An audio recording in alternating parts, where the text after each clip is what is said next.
Hoje, o que você vai ouvir pode mudar para sempre a forma como enxerga a sua própria mente. Vamos falar sobre o que realmente acontece no seu cérebro quando você elimina a pornografia da sua vida. E por que essa decisão pode ser a chave para recuperar a clareza, a energia e até a capacidade de sentir prazer real. A maioria das pessoas que assiste aos vídeos do Sombra do Saber não é inscrita. Se você quer continuar recebendo reflexões profundas como esta, considere se inscrever agora, porque o que vem a seguir não é apenas informação, é um alerta. Você já parou para pensar no que realmente acontece dentro da sua mente quando você decide eliminar a pornografia da sua vida?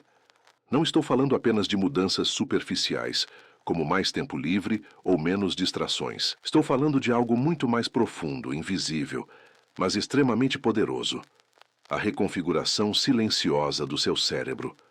Porque mesmo que você não perceba, cada clique, cada imagem, cada segundo de exposição está moldando suas conexões neurais, influenciando sua forma de sentir, desejar e até de amar. E, nos últimos anos, pesquisas neurocientíficas começaram a revelar algo alarmante.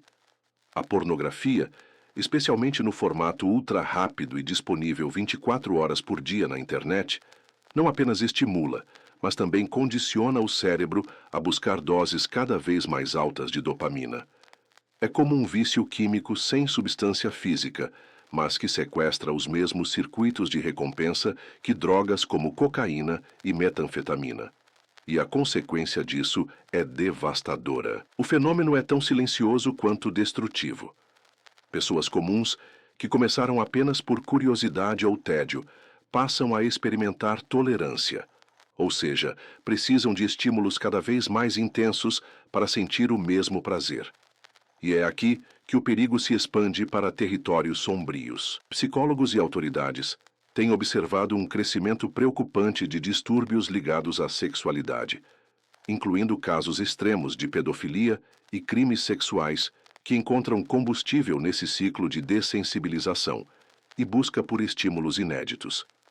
Não é coincidência que operações policiais no mundo todo estejam relatando redes inteiras sendo alimentadas por pessoas que começaram apenas assistindo vídeos e acabaram atravessando fronteiras morais e legais. Mas talvez o dado mais assustador não esteja nos extremos criminais, e sim no que acontece com a maioria silenciosa. Homens e mulheres comuns, jovens e adultos, estão perdendo a capacidade de se conectar emocionalmente. Relacionamentos se tornam superficiais. O toque real perde força. O olhar perde intensidade. A presença física já não provoca mais aquele frio na barriga, porque o cérebro foi treinado a esperar algo mais rápido, mais perfeito, mais controlado do que a vida real pode oferecer. E quando alguém decide parar, é aí que a verdadeira batalha começa. Os primeiros dias são uma mistura de ansiedade, irritabilidade e vazio. É como se o cérebro gritasse por algo que não está mais recebendo. As rotas de prazer estão entorpecidas, como uma cidade inteira em apagão. Mas pouco a pouco, se a pessoa resiste, algo extraordinário acontece. Novos caminhos começam a se formar. A dopamina volta a responder a estímulos simples, como uma conversa profunda, um abraço, um sorriso real. Histórias de recuperação começam a surgir em fóruns online, comunidades de apoio e até consultórios de terapia. Pessoas relatam mais clareza mental, foco ampliado, energia para perseguir objetivos esquecidos. Casos de homens que voltam a sentir desejo apenas pelo toque de suas parceiras.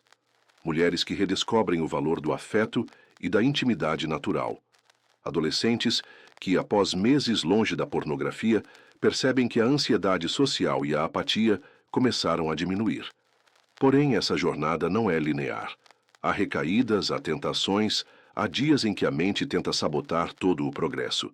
É preciso entender que a pornografia não é apenas um hábito ruim.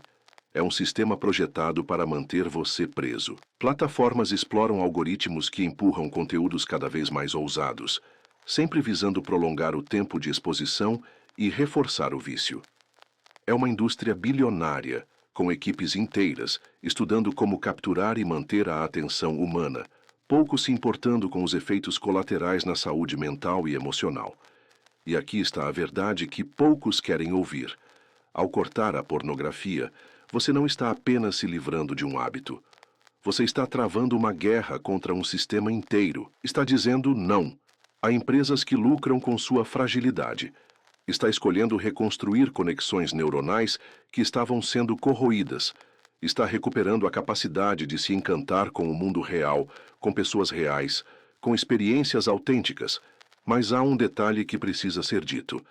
Essa decisão não transforma tudo de um dia para o outro.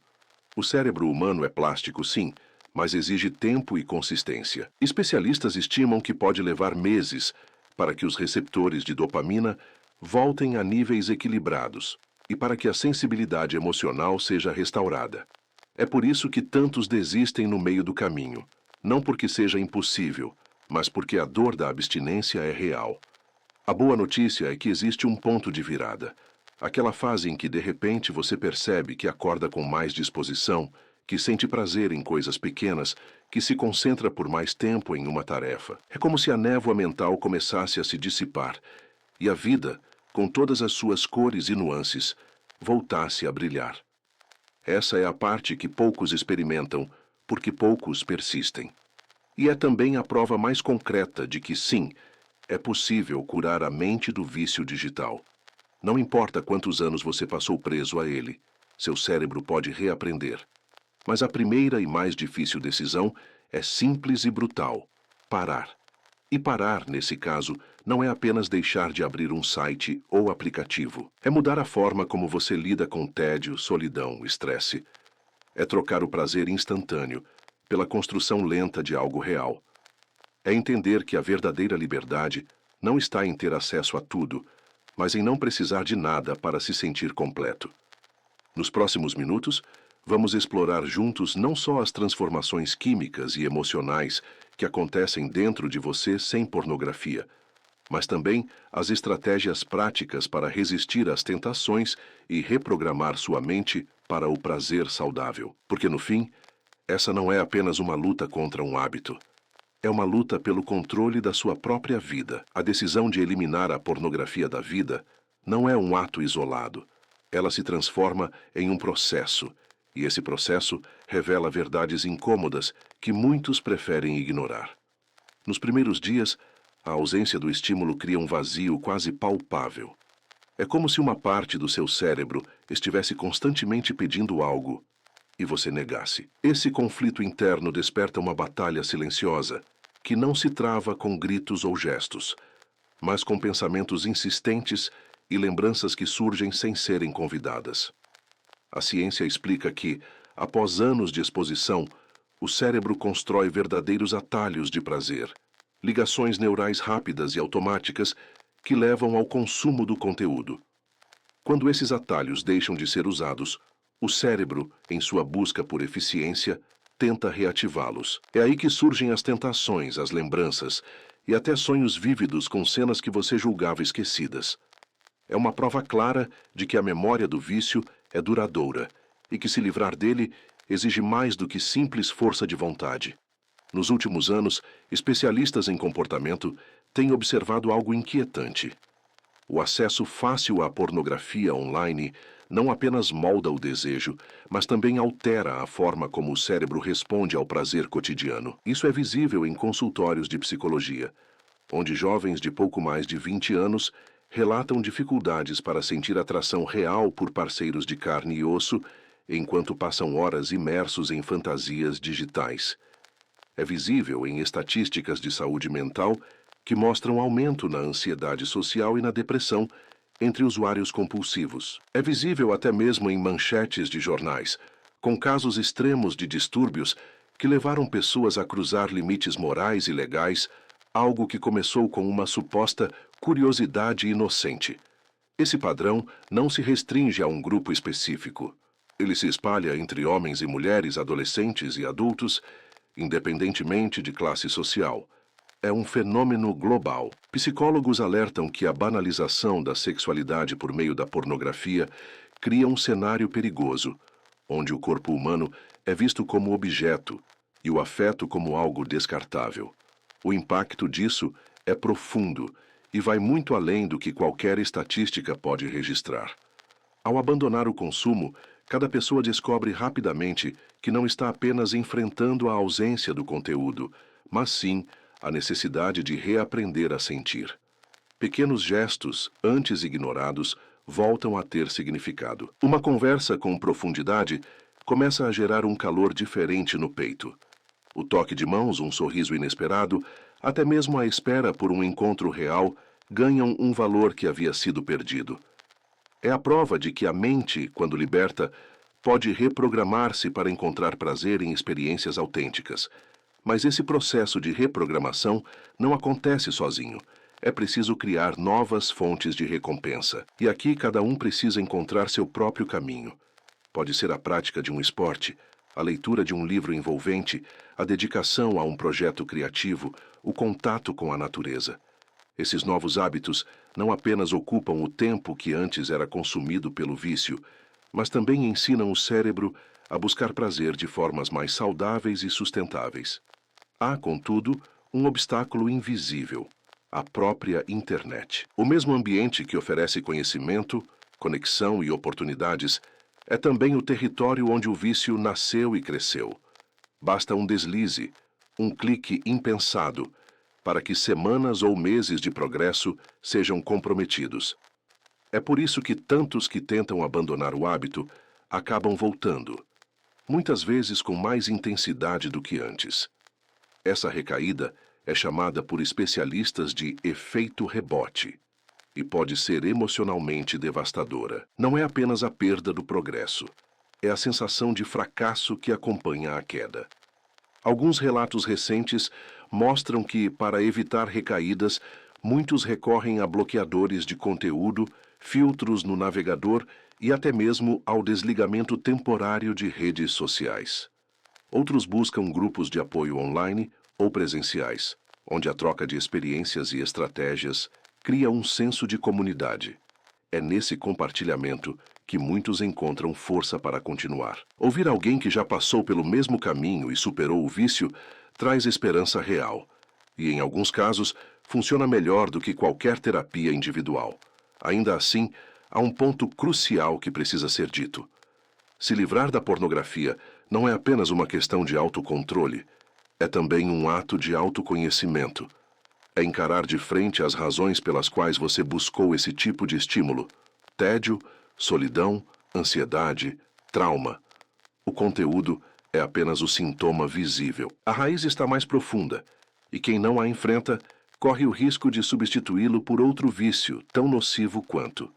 Esse é o motivo pelo qual a recuperação verdadeira é sempre acompanhada de uma mudança de mentalidade.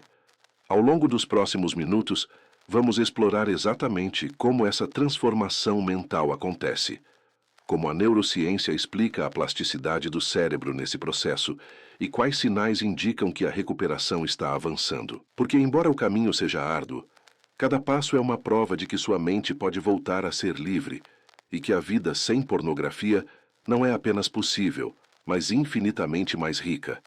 Quando se fala em abandonar a pornografia, muitos imaginam que os benefícios surgem de imediato. Mas a realidade é mais complexa. O cérebro humano, ao longo do vício, se adaptou a receber picos artificiais de dopamina em volumes que o mundo real dificilmente oferece. Ao cortar essa fonte, ele entra em um estado de reorganização que pode ser dividido em fases. E cada fase traz seus próprios desafios e recompensas. Na primeira semana, o impacto é quase físico. É comum sentir irritabilidade, dificuldade de concentração e uma inquietação interna que parece não ter origem. O corpo pede algo que não vem, e a mente busca formas de preencher esse vazio.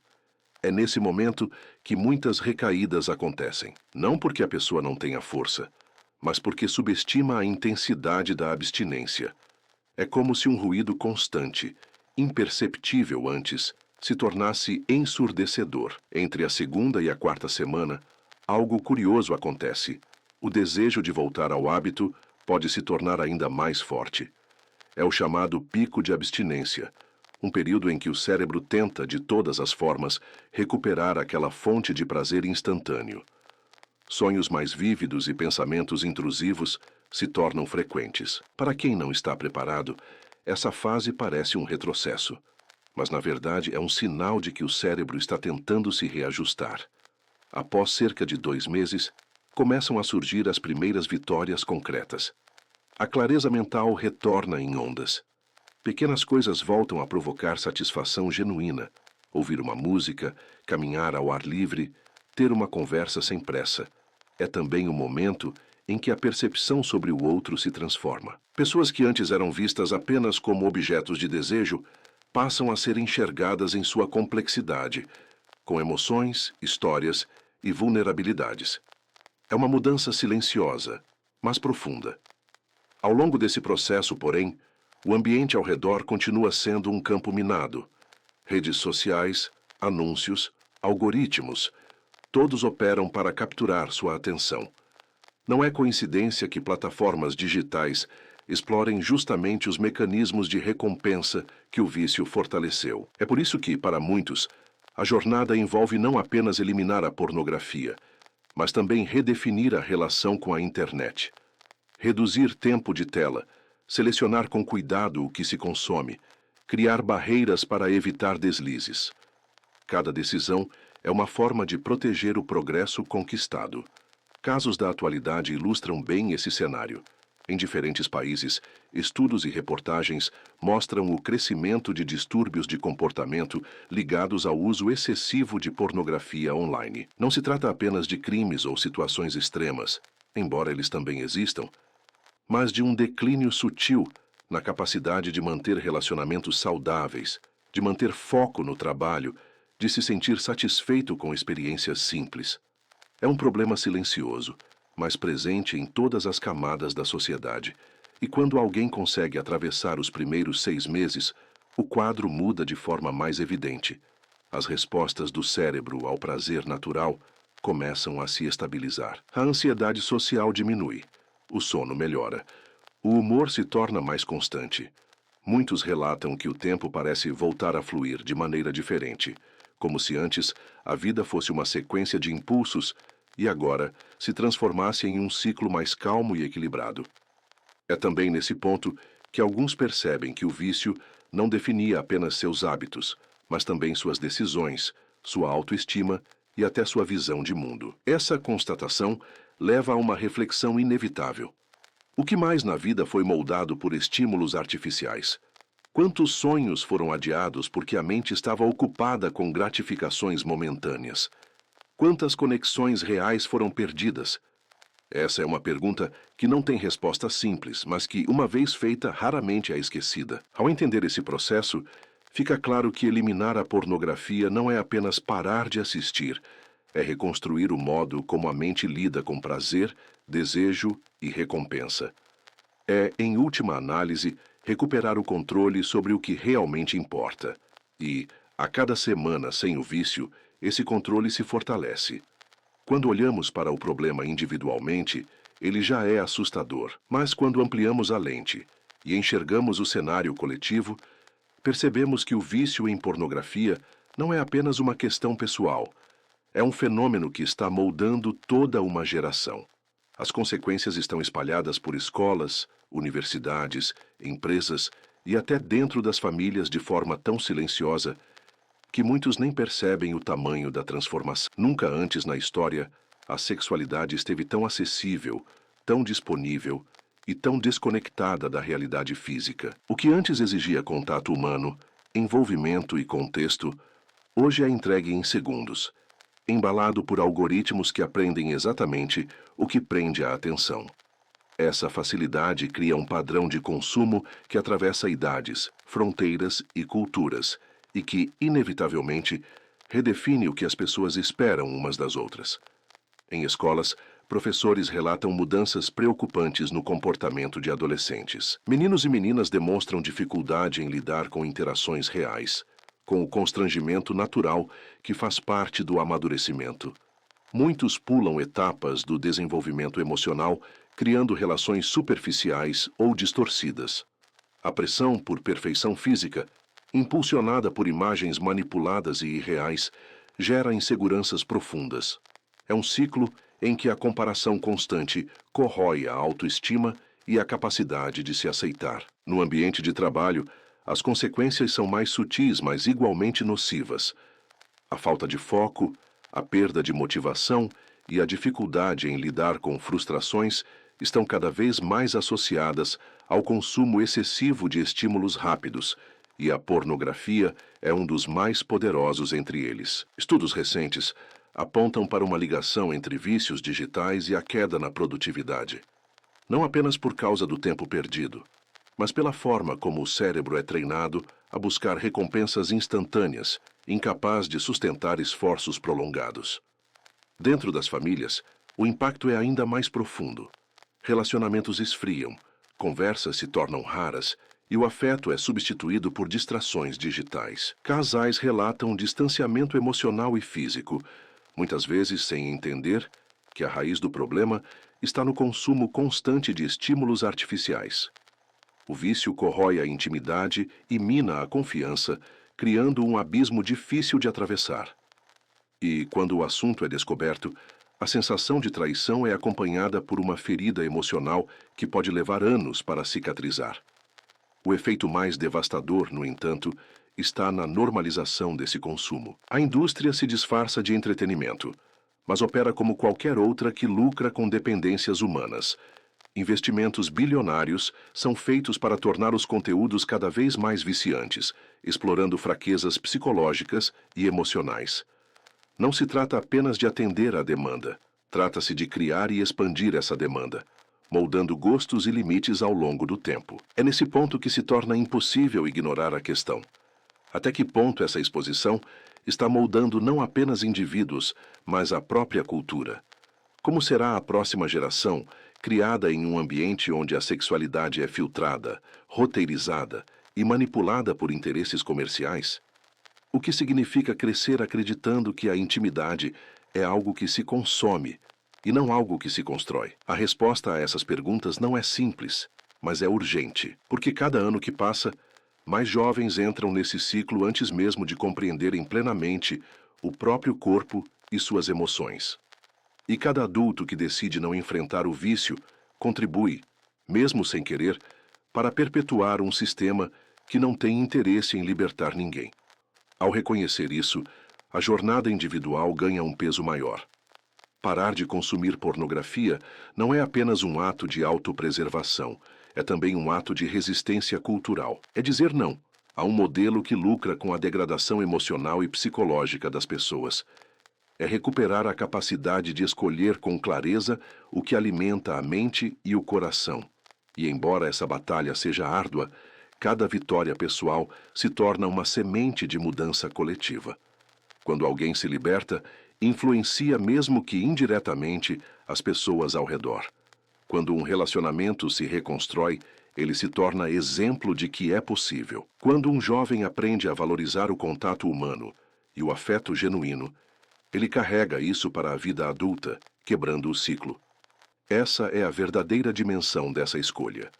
Não se trata apenas de salvar a si mesmo, mas de influenciar o mundo que virá depois. E essa é uma responsabilidade que poucos têm coragem de assumir, mas que, para quem decide enfrentar, se torna a maior prova de liberdade que alguém pode conquistar. Libertar-se de um vício não é apenas sobre força de vontade, é sobre estratégia. É entender como a mente funciona e aprender a intervir nos momentos certos. E quando o assunto é pornografia, essa compreensão se torna ainda mais importante, porque o inimigo não está apenas fora, no mundo digital. Ele também está dentro, enraizado nas associações que seu cérebro construiu ao longo dos anos. O primeiro passo é a consciência. Reconhecer o vício sem desculpas, sem minimizar, sem se esconder atrás da ideia de que todo mundo faz. É olhar para si e admitir que existe um problema. Sem essa aceitação, qualquer tentativa de mudança será superficial e temporária. É nesse momento que a narrativa interna começa a mudar, quando você passa a se ver não como alguém que tenta parar, mas como alguém que está deixando o vício para trás de forma definitiva. O segundo passo é o corte total. Muitas pessoas acreditam que reduzir o consumo é suficiente, mas a neurociência mostra que a simples exposição, mesmo que pequena, reativa os mesmos circuitos cerebrais do vício. É como tentar parar de fumar, dando apenas uma tragada por semana. O cérebro não entende moderação, ele entende gatilho. E cada gatilho reabre a porta que você está tentando fechar. O terceiro passo é a substituição consciente. O vazio deixado pelo hábito precisa ser preenchido por algo de valor. Caso contrário, ele será ocupado pelo próprio vício novamente. Aqui entram atividades que geram dopamina de forma saudável. Exercícios físicos, projetos criativos, leitura profunda, contato com a natureza, interações sociais de verdade. Não é sobre se distrair. É sobre reconstruir uma fonte de prazer que não dependa de um estímulo artificial. O quarto passo é a blindagem do ambiente. Isso significa remover ou bloquear as rotas de acesso. Instalar filtros e bloqueadores, ajustar configurações, excluir aplicativos, limitar o uso de redes sociais. Não se trata de criar uma bolha, mas de dificultar ao máximo que o impulso se transforme em ação. Cada barreira física é também um lembrete mental do compromisso que você assumiu. O quinto passo é a ressignificação. É preciso mudar a forma como você enxerga o conteúdo pornográfico. Enquanto ele for visto como algo tentador, mas proibido, o risco de recaída permanece alto. É necessário associá-lo àquilo que ele realmente representa: perda de tempo, distorção da realidade, manipulação emocional e destruição da conexão humana. Essa mudança de percepção transforma a batalha diária em algo mais fácil de vencer.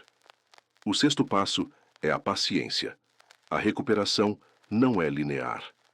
Haverá dias em que você se sentirá imbatível e outros em que parecerá que está voltando ao início. Essa oscilação é natural.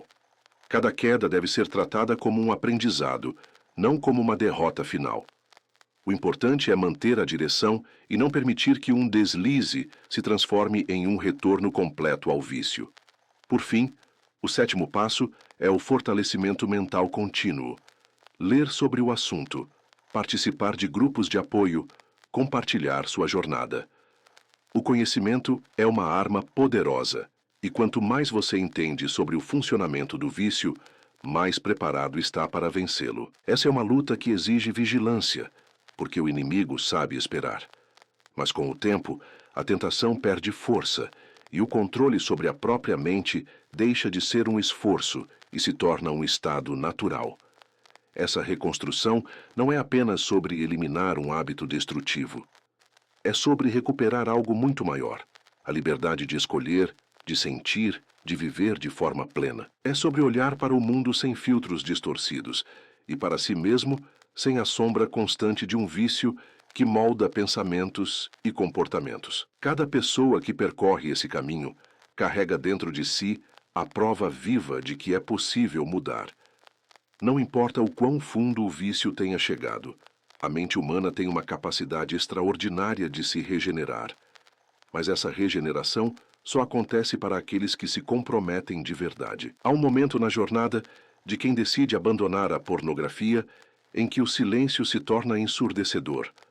Não há mais a constante busca por estímulos, não há mais o impulso automático de preencher cada espaço vazio com imagens e sons artificiais. É como se, de repente, a mente se visse diante de um espelho, obrigada a encarar tudo aquilo que vinha evitando. E para muitos, essa é a parte mais difícil. Nesse espelho não aparecem apenas as cicatrizes do vício, mas também os vazios que ele ocupava. A solidão não resolvida, os medos não enfrentados, os traumas não curados. E é aqui que muitos percebem que o vício não era apenas um problema, era uma fuga, uma forma de não olhar para dentro, de não lidar com questões que, inevitavelmente, pedem atenção. Encarar essas verdades pode ser doloroso. É o momento em que você se dá conta de quanto tempo foi perdido, de quantas oportunidades foram deixadas de lado, de quantas conexões reais foram sufocadas. É também quando você começa a entender que essa luta não é contra um hábito, mas contra uma prisão invisível que por anos moldou seu comportamento. A boa notícia é que, para quem persiste, essa é também a fase em que as recompensas se tornam mais claras. A sensibilidade retorna, o desejo por interações reais se fortalece, A autoestima começa a se reconstruir. A energia que antes era drenada pela compulsão agora está disponível para projetos, sonhos e relações que antes pareciam distantes. É nesse ponto que alguns descrevem uma sensação quase física de liberdade, como se um peso fosse retirado do peito, como se cada respiração se tornasse mais profunda. Não porque o mundo tenha mudado, mas porque a maneira de vê-lo mudou. O olhar se torna mais atento, mais presente. Pequenos momentos, uma conversa, uma risada, um pôr do sol, voltam a carregar um valor que nenhuma tela pode reproduzir. E no fundo, essa é a vitória mais importante. Não é apenas sobre se livrar de algo que fazia mal, mas sobre redescobrir tudo o que sempre esteve ao alcance e que por tanto tempo foi ignorado. É perceber que a vida real, com todas as suas imperfeições e desafios, é infinitamente mais rica do que qualquer fantasia artificial. Mas essa consciência não vem sem responsabilidade.